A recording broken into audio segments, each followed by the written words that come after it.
کراچی کی حبس زدہ شام میں جب سورج سمندر کی لہروں میں غرق ہو رہا تھا، فاروق اپنے کمرے کی بالکنی میں کھڑا چائے کا کپ تھامے گہری سوچ میں ڈوبا ہوا تھا۔ فاروق ایک اشتہاری کمپنی میں سینئر ڈیزائنر تھا، جس کا کام ہی رنگوں اور لکیروں سے کھیلنا تھا، لیکن اس کی اپنی زندگی میں ایک عجیب سا خلا تھا۔ وہ اپنی بوڑھی ماں زبیدہ بیگم کا اکلوتا سہارا تھا۔ اس کے والد کے انتقال کو کئی برس بیت چکے تھے، اور تب سے اس نے اپنی پوری دنیا اپنی ماں کے آرام اور خوشی کے گرد بن لی تھی۔ فاروق بیٹا، چائے ٹھنڈی ہو رہی ہے، کس سوچ میں گم ہو؟ زبیدہ بیگم کی آواز نے اس کے خیالوں کا تسلسل توڑ دیا۔ وہ لاؤنج میں صوفے پر بیٹھی تسبیح پڑھ رہی تھیں۔ امی، دفتر کی کام کے سلسلے میں مجھے اگلے ہفتے ملتان جانا ہے۔ وہاں ایک نئی برانچ کا افتتاح ہے اور مجھے وہاں تقریباً 10 دن لگیں گے۔ میرا دل ہے کہ اس بار آپ بھی میرے ساتھ چلیں۔ آپ کو یاد ہے نا، آپ اکثر کہتی تھیں کہ ملتان کی ہواؤں میں سکون ہے۔ زبیدہ بیگم نے ایک لمبی آہ بھری۔ بیٹا، ملتان سے تو میری بہت سی یادیں جڑی ہیں۔ تمہارے تایا جان کا گھر، وہ پرانی گلیاں، مزاروں پر جلتے دیے، سب یاد آتا ہے، مگر اب اس عمر میں سفر کی ہمت نہیں ہوتی۔ ہڈیاں جواب دے گئی ہیں، اور پھر ملتان کی گرمی تم سے برداشت نہیں ہوگی، میرا کیا ہے؟ فاروق نے ان کا ہاتھ تھام کر پیار کیا۔ امی، اب وہاں موسم بدل رہا ہے، میں نے جہاز کے ٹکٹ سوچا ہے، آپ کو بالکل تھکن نہیں ہوگی۔ ہم تایا جان کے بیٹوں حماد اور شہزاد سے بھی مل لیں گے۔ کتنے سال ہو گئے آپ کو اپنے میکے اور سسرال کے لوگوں سے ملے ہوئے؟ زبیدہ بیگم کی آنکھوں میں ایک چمک سی آئی، مگر پھر وہ بجھ گئی۔ نہیں فاروق، تم جاؤ، میں اب یہاں کراچی کی عادی ہو گئی ہوں۔ وہاں جا کر پرانی یادیں تازہ ہوں گی تو دل بھر آئے گا۔ تم اپنا کام کرو، میں تمہارے لیے دعائیں کروں گی۔ کافی دیر تک فاروق اپنی ماں کو مناتا رہا، لیکن زبیدہ بیگم اپنی بات پر قائم رہیں۔ آخر میں فاروق نے ایک شرارتی مسکراہٹ کے ساتھ کہا، ٹھیک ہے امی، میں اکیلا چلا جاتا ہوں، لیکن آپ کو مجھ سے ایک وعدہ کرنا ہوگا کہ اگلی بار جب میں کسی کام سے پنجاب کی طرف جاؤں گا تو آپ نہ نہیں کہیں گے۔ زبیدہ بیگم ہنستی، تم تو بالکل اپنے باپ پر گئے ہو۔ چلو، وعدہ رہا، بلکہ پکا وعدہ۔ اب جاؤ اور اپنے سامان دیکھو۔ روانگی سے ایک دن پہلے گھر کا ماحول بالکل بدل گیا تھا۔ زبیدہ بیگم فاروق کے سفر کے لیے اتنی پرجوش تھیں جیسے وہ خود جا رہی ہوں۔ انہوں نے صبح سویرے ہی کچن میں ڈیرے ڈال لیے تھے۔ وہ ملتان کے رشتہ داروں کے لیے خاص طور پر کراچی کے مشہور بسکٹ، ریشمی سوٹ اور مٹھائی کے ڈبے پیک کر رہی تھی۔ فاروق، یہ مٹھائی کا بڑا ڈبہ یاد سے منصور صاحب کے گھر دے دینا۔ انہوں نے ایک بڑا سا پیکٹ اس کے حوالے کرتے ہوئے کہا۔ فاروق نے حیرت سے پوچھا، امی، میں تو حماد بھائی کے گھر رکنے والا تھا نا؟ زبیدہ بیگم نے سمجھاتے ہوئے کہا، بیٹا، تمہارے دوست فہد نے بتایا تھا کہ حماد کا گھر تمہارے دفتر سے بہت دور ہے۔ یہ منصور صاحب فہد کے قریبی عزیز ہیں اور ان کا گھر بالکل شہر کے مرکز میں ہے۔ تم وہاں قیام کرو گے تو تمہارا وقت بچے گا۔ حماد سے تم ملنے چلے جانا، مگر قیام وہیں کرنا۔ اور دیکھو، یہ ریشمی جوڑے حماد کی بیٹیوں کے لیے ہیں۔ فاروق نے مسکرا کر بیگ بند کیا۔ جی امی، جیسے آپ کی مرضی، میں منصور صاحب کے ہاں ہی رکوں گا۔ فہد کہہ رہا تھا کہ وہ لوگ بہت مہمان نواز ہیں۔ رات کے آخری پہر جب فاروق روانہ ہونے لگا تو زبیدہ بیگم نے اس کے سر پر ہاتھ رکھ کر ڈھیروں دعائیں دی۔ اللہ تمہارا حامی و ناصر ہو بیٹا، اپنا خیال رکھنا۔ فاروق نے اپنی ماں کو گلے لگایا اور ایک عجیب سے احساس کے ساتھ گھر سے نکل پڑا۔ جب فاروق ملتان کے ہوائی اڈے پر اترا تو اسے محسوس ہوا جیسے وہ کسی دوسری دنیا میں آ گیا ہے۔ کراچی کا شور اور سمندر کی بو یہاں غائب تھی۔ ملتان کی ہوا میں ایک خاص قسم کی مٹھاس اور تقدس کا احساس تھا۔ باہر نکلتے ہی اسے منصور صاحب کا بیٹا اسد نظر آیا، جو ایک بڑی سی مسکراہٹ کے ساتھ اس کا استقبال کرنے کے لیے کھڑا تھا۔ خوش آمدید فاروق بھائی، ملتان کی سرزمین پر آپ کا استقبال ہے، اسد نے گرم جوشی سے ہاتھ ملاتے ہوئے کہا۔ اسد ایک خوش لباس اور خوش گفتار نوجوان تھا، جس کے لہجے میں وہی اپنائیت تھی جس کا ذکر فہد نے کیا تھا۔ راستے بھر اسد ملتان کی تعریف، وہاں کے مزاروں اور کھانوں کے بارے میں بتاتا رہا۔ فاروق گاڑی کی کھڑکی سے باہر دیکھ رہا تھا۔ نیلی ٹائلوں سے سجے ہوئے مکانات، اونچے اونچے مینار اور تنگ گلیوں کی رونق نے اسے مسحور کر دیا۔ منصور صاحب کا گھر ایک پرانی طرز کا مگر نہایت پرکش سفید بنگلہ تھا۔ گیٹ پر خود منصور صاحب استقبال کے لیے موجود تھے۔ آئیے بیٹا، یہ آپ ہی کا گھر ہے۔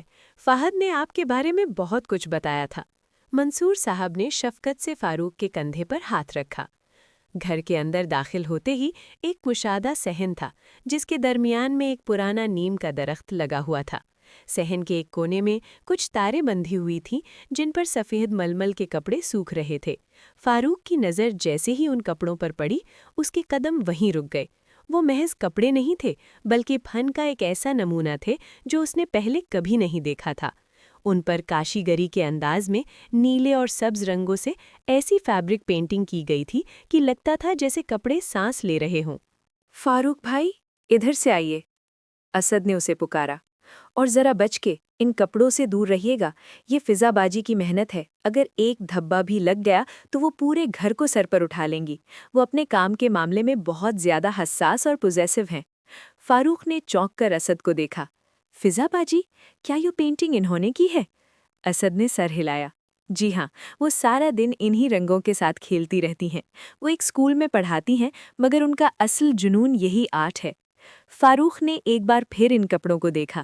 اسے لگا جیسے ان رنگوں کے پیچھے کوئی بہت گہری اور حساس شخصیت چھپی ہوئی ہے۔ فاروق کو مہمان خانے میں ٹھہرایا گیا جو نہایت سلیقے سے سجا ہوا تھا۔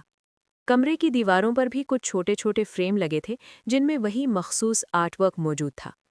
فاروق نے اپنا سامان رکھا، مگر اس کا ذہن اب بھی ان گیلے دوپٹوں میں الجھا ہوا تھا جو صحن میں لہرا رہے تھے۔ وہ خود ایک ڈیزائنر تھا، اس نے دنیا بھر کا آرٹ دیکھا تھا، لیکن ان ڈیزائنوں میں جو سادگی اور روح تھی وہ اسے بے چین کر رہی تھی۔ شام کو جب وہ چائے کے لیے لاؤنج میں آیا تو گھر کے باقی افراد سے بھی ملاقات ہوئی۔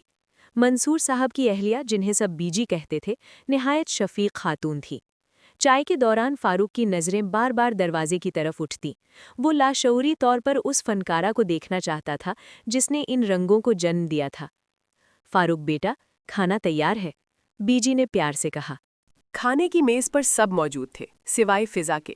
معلوم ہوا کہ وہ اپنی کسی دوست کی طرف گئی ہوئی ہے۔ فاروق کو ایک عجیب سی مایوسی ہوئی، لیکن اس نے اسے ظاہر نہیں ہونے دیا۔ اگلے 2-3 دن فاروق اپنے دفتری کاموں میں بری طرح مصروف رہا۔ وہ صبح سویرے نکل جاتا اور رات گئے واپس آتا، مگر ہر رات جب وہ واپس آتا، صحن سے گزرتے ہوئے اس کی نظریں ان تاروں کو ضرور تلاش کرتیں جہاں روز نئے رنگوں کے شاہکار لٹکے ہوتے تھے۔ ایک رات جب وہ واپس آیا تو بارش ہو رہی تھی۔ صحن میں کیچڑ اور پانی تھا، مگر اس نے دیکھا کہ کوئی تیزی سے ان کپڑوں کو تار سے اتار رہا تھا۔ اندھیرے اور بارش کی وجہ سے وہ چہرہ تو نہ دیکھ سکا، لیکن اس نے دیکھا کہ وہ لڑکی نہایت احتیاط اور پیار سے ان کپڑوں کو سینے سے لگا کر اندر بھاگ گئی۔ فاروق وہیں کھڑا بھیگتا رہا۔ اسے محسوس ہوا کہ وہ صرف کپڑے نہیں اتار رہی تھی، بلکہ اپنے خوابوں کو بارش سے بچا رہی تھی۔ ملتان میں 10 دن گزارنے کے بعد جب فاروق کراچی واپس پہنچا تو وہ پہلے والا فاروق نہیں تھا۔ وہ جسمانی طور پر تو کراچی میں تھا، مگر اس کا ذہن اب بھی ملتان کے اس سفید بنگلے اور وہاں کے رنگوں میں قید تھا۔ اس نے گھر آ کر اپنی ماں کو ملتان کے قصے سنائے، منصور صاحب کی مہمان نوازی کا ذکر کیا، حماد بھائی سے ملاقات کا حال سنایا، مگر وہ فضا کا ذکر کرتے ہوئے ہچکچا گیا۔ امی، وہاں کے لوگ بہت اچھے ہیں، اس نے ایک شام اپنی ماں سے کہا، اور ان کے گھر کا ماحول اتنا پرسکون ہے کہ بیان نہیں کر سکتا۔ زبیدہ بیگم نے اپنے بیٹے کے چہرے کے اتار چڑھاؤ کو غور سے دیکھا۔ وہ ماں تھیں، وہ سمجھ گئیں کہ بات صرف سکون کی نہیں ہے۔ فاروق، سچ بتاؤ، وہاں کوئی ایسی بات ہے جو تم مجھ سے چھپا رہے ہو؟ تمہاری آنکھوں میں ایک عجیب سی چمک ہے جو پہلے کبھی نہیں دیکھی۔ فاروق نے تھوڑی دیر خاموشی کے بعد سب کچھ بتا دیا۔ اس نے فضا کے بارے میں سنائی گئی باتوں اور اپنے دل میں اٹھنے والے اس انجانے احساس کا ذکر کیا جو اسے بار بار ملتان کی طرف کھینچ رہا تھا۔ امی، میں نے اسے دیکھا نہیں، لیکن اس کا ہنر دیکھ کر مجھے ایسا لگا جیسے وہ میرے لیے ہی بنی ہے۔ آپ کو یاد ہے نا، میں ہمیشہ سے چاہتا تھا کہ میرا شریک حیات کوئی ایسی لڑکی ہو جو رنگوں کی زبان سمجھتی ہو۔ زبیدہ بیگم پہلے تو حیران ہوئیں، پھر مسکرائیں۔ بیٹا، بنا دیکھے کسی سے ایسا لگاؤ، یہ تو پرانی فلموں کی باتیں لگتی ہیں، مگر میں تمہاری خوشی کے لیے کچھ بھی کر سکتی ہوں، پتہ ہے؟ زبیدہ بیگم نے اگلے ہی دن اپنی دیرینہ دوست اور راشد یعنی فہد کے والد کی اہلیہ کو فون کیا اور منصور صاحب کے خاندان کے بارے میں مزید چھان بین کی۔ جب انہیں یقین ہو گیا کہ خاندان نہایت معزز ہے اور فضا ایک سلجھی ہوئی باحجاب اور پڑھی لکھی لڑکی ہے تو ان کا دل بھی مان گیا۔ زبیدہ بیگم نے ہمت کر کے منصور صاحب کے گھر فون کیا۔ ابتدائی خیریت اور شکریہ کے بعد انہوں نے نہایت سلیقے سے بات کا رخ فضا کی طرف موڑا۔ منصور صاحب کی اہلیہ پہلے تو تھوڑی حیران ہوئی کیونکہ ان کی نظر میں فاروق صرف ایک مہمان تھا، مگر جب انہوں نے زبیدہ بیگم کا خلوص دیکھا تو انہوں نے اپنے شوہر سے مشورہ کرنے کا وقت مانگا۔ ملتان میں بھی اس بات پر کافی بحث ہوئی۔ منصور صاحب نے اسد سے پوچھا، بیٹا فاروق کیسا لڑکا ہے، کیا تم نے اس میں کوئی برائی دیکھی؟ اسد نے بغیر کسی ہچکچاہٹ کے جواب دیا، ابو وہ ہیرا انسان ہے، اتنا باادب اور سمجھدار شخص میں نے آج تک نہیں دیکھا، وہ واقعی ہماری فضا کے لیے ایک بہترین انتخاب ہو سکتا ہے۔ کچھ دنوں بعد زبیدہ بیگم کے موبائل پر ایک میسج آیا۔ یہ فضا کی تصویر تھی۔ زبیدہ بیگم نے کانپتے ہاتھوں سے وہ تصویر کھولی اور پھر فوراً فاروق کو پکارا۔ فاروق بھاگتا ہوا آیا۔ تصویر میں ایک نہایت سادہ بڑی بڑی آنکھوں والی لڑکی تھی جس کے چہرے پر ایک عجیب سی معصومیت اور وقار تھا۔ وہ کسی ماڈل کی طرح نہیں تھی بلکہ اس کی خوبصورتی اس کی سادگی میں تھی۔ امی، یہ تو بالکل ویسی ہی ہے جیسا میں نے سوچا تھا۔ فاروق کے منہ سے بے ساختہ نکلا۔ اس کی آنکھوں میں خوشی کے آنسو تھے۔ اسے لگا جیسے اس کی تلاش ختم ہو گئی ہے۔ اسے اس بات کی پرواہ نہیں تھی کہ وہ کیا کرتی ہے، اسے بس یہ پتا تھا کہ وہ اس کے خوابوں کی تعبیر ہے۔ شادی کی تیاریاں شروع ہو گئیں۔ چونکہ زبیدہ بیگم کی طبیعت ناساز رہتی تھی، اس لیے طے پایا کہ شادی نہایت سادگی سے ملتان میں ہی ہوگی اور وہیں سے رخصتی ہو کر دلہن کراچی آئے گی۔ فاروق نے اپنی زندگی کی تمام جمع پونجی اس شادی کو یادگار بنانے کے لیے لگا دی۔ اس نے فضا کے لیے ایک خاص ہیرے کی انگوٹھی بنوائی۔ آخر شادی کا دن آ گیا۔ ملتان کا وہ سفید بنگلہ اب روشنیوں سے نہایا ہوا تھا۔ حماد بھائی اور تمام رشتہ دار وہاں موجود تھے۔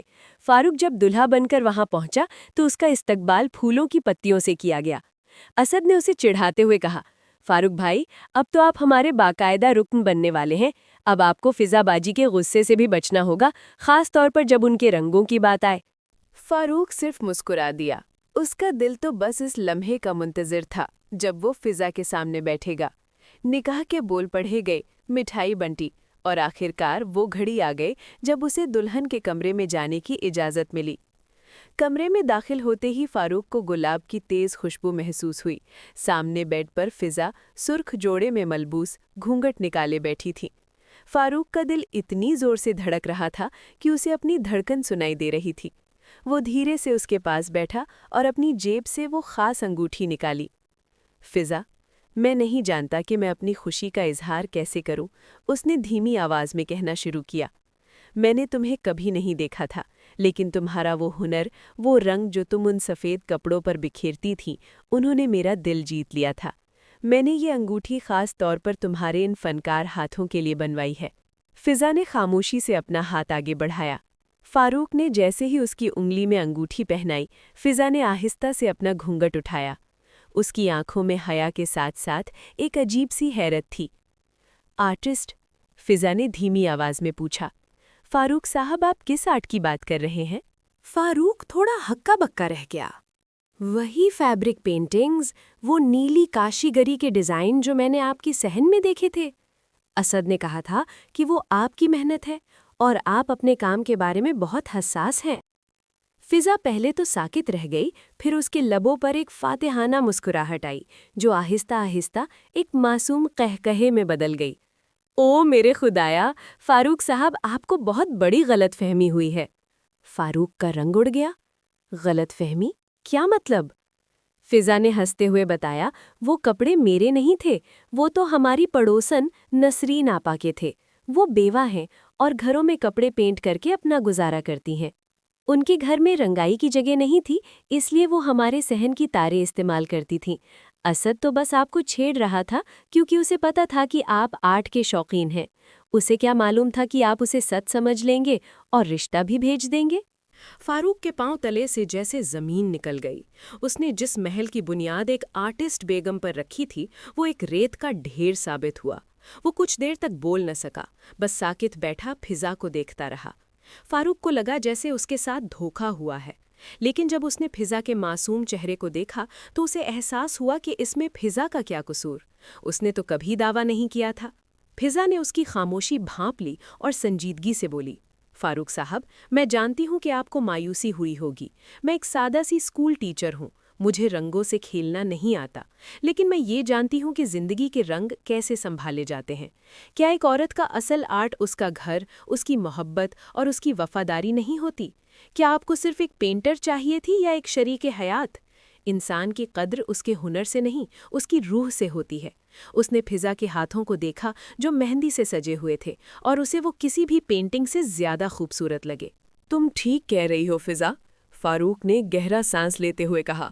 میں کتنا بے وقوف تھا جو کپڑوں کے رنگوں میں الجھ گیا اور اس رنگ کو نہ دیکھ سکا جو اللہ نے تمہارے کردار میں رکھا ہے۔ اصل آرٹسٹ تو وہ ہے جو بکھری ہوئی زندگی میں رنگ بھر دے، اور مجھے یقین ہے کہ تم وہ آرٹسٹ ہو۔ فضا کی آنکھوں میں تشکر کی چمک آئی۔ اس رات فاروق کو سمجھ آ گئی کہ محبت کسی شرائط کی محتاج نہیں ہوتی، اور وہ دونوں دیر تک باتیں کرتے رہے۔ کراچی واپسی پر زبیدہ بیگم نے اپنی بہو کا شاندار استقبال کیا۔ جب انہیں اس غلط فہمی کا علم ہوا تو وہ بھی خوب ہنسی۔ انہوں نے فضا کو گلے لگایا اور کہا، بیٹی، مجھے خوشی ہے کہ تم کوئی پینٹر نہیں ہو، ورنہ فاروق تو سارا دن تمہیں کام میں ہی لگائے رکھتا۔ اب تم سکون سے اس گھر کو سنبھالو۔ فاروق نے فضا کے لیے ایک چھوٹا سا کمرہ تیار کروایا، جہاں اس نے فضا کی پسند کی کتابیں رکھیں، لیکن ایک کونے میں کچھ رنگ بھی رکھ دیے۔ یہ کس لیے؟ فضا نے حیرت سے پوچھا۔ فاروق نے مسکرا کر جواب دیا، تمہیں پینٹنگ نہیں آتی تو کیا ہوا، میں تمہیں سکھاؤں گا۔ ہم مل کر اپنی زندگی میں رنگ بھریں گے۔ وقت گزرتا گیا اور فضا نے واقعی فاروق سے پینٹنگ سیکھ لی، لیکن اب وہ صرف کپڑوں پر پھول نہیں بناتی تھی، بلکہ اس نے فاروق کی زندگی کو خوشیوں کے ایسے رنگوں سے سجا دیا تھا جو کبھی مدھم نہیں ہو سکتے تھے۔ ملتان کا وہ سفر، وہ غلط فہمی اور وہ نیلے دوپٹے اب ان کی زندگی کی سب سے خوبصورت یاد بن چکے تھے۔ فاروق کو اپنا وہ مطلوبہ آرٹسٹ مل گیا تھا، بس فرق اتنا تھا کہ وہ آرٹسٹ ہاتھوں سے نہیں، دل سے تصویریں بناتا تھا۔ اور یوں کراچی میں ایک ایسا گھر آباد ہوا جہاں رنگ، خواب اور تقدیر ایک دوسرے کے گلے مل رہے تھے۔ زبیدہ بیگم اب خوش تھیں کہ ان کا اکلوتا بیٹا اپنی زندگی کے سب سے خوبصورت رنگ کے ساتھ خوش و خرم تھا۔